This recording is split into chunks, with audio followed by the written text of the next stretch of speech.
భారతీయ పురాణాల పుటల్లో దాగి ఉన్న అద్భుతమైన మనల్ని ఆశ్చర్యపరిచే 10 రహస్యాలు మీకోసం. ఇవి కాలగమనంలో మరుగునపడిన అపురూప ముత్యాల వలె ప్రకాశిస్తాయి. పవిత్ర దర్భ గడ్డి దేవతలకు పితృదేవతలకు మధ్య ఒక వారధిగా పనిచేస్తుందని దానిపై సమర్పించిన ఆహుతులు నేరుగా వారికి చేరుతాయని వేదాలు చెబుతాయి. మన శరీరంలోని ప్రతి శ్వాసలో నూహంస గానమనే అదృశ్యధ్వని ఉంటుందని, అది ఆత్మ యొక్క ప్రయాణానికి, మోక్ష మార్గానికి ఒక అంతర్గత మార్గదర్శకమని యోగశాస్త్రాలు చెబుతాయి. వాయుదేవుడు ఒకసారి తీవ్రమైన కరువు సమయంలో తన శక్తితో భూమిలోని అదృశ్య తేజస్సును వెలికితీసి దాని నుండి ఆనంద వృక్షాలు, కోరిన పండ్లు ఇచ్చే చెట్లు సృష్టించాడని కొన్ని జానపద కథలు చెబుతాయి. బ్రహ్మదేవుడు తన హంస వాహనంపై ప్రయాణించేటప్పుడు ఆ హంసకు కాలచక్ర హంస అనే పేరు కూడా ఉందని, అది విశ్వంలోని కాలగమనాన్ని తన రెక్కల చాటున దాచి ఉంచుతుందని పురాణాలు చెబుతాయి. శివుడు తన జటాజూటంలో గంగాదేవిని ధరించినప్పుడు ఆమె ప్రవాహం లోపల జ్ఞాన సముద్రం నిక్షిప్తమై ఉందని, అది కాలాతీత జ్ఞానానికి మూలమని కొన్ని తాంత్రిక గ్రంథాలు వివరిస్తాయి.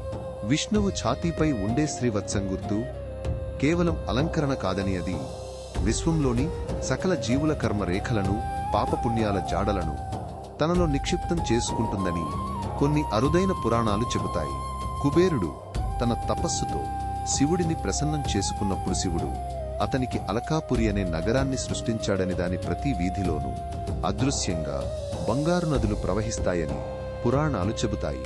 గణేశుడు ఒకసారి సృష్టికి ముందున్న ఒక మహా అసురుడు బ్రహ్మాండ సృష్టిని అడ్డుకోవాలని ప్రయత్నించినప్పుడు అతడిని ఒక విఘ్న స్తంభంగా మార్చి సృష్టిని సాఫీగా కొనసాగించాడని పురాణాలు చెబుతాయి.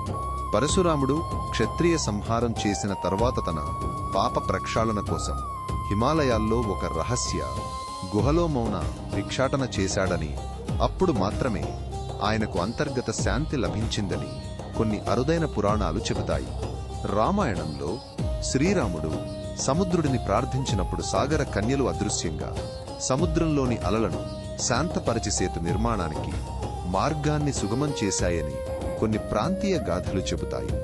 ఈ అద్భుతాలు సప్త సముద్రాల అడుగున దాగి ఉన్న నిధుల వలె వాటిని వెలికితీసినప్పుడే వాటి అసలు కాంతి విశ్వమంతా ప్రకాశిస్తుంది. ఈ అపురూప జ్ఞానాన్ని మరింత లోతుగా తెలుసుకోవడానికి మా ఛానల్కి ఇప్పుడే సబ్స్క్రైబ్ చేయండి.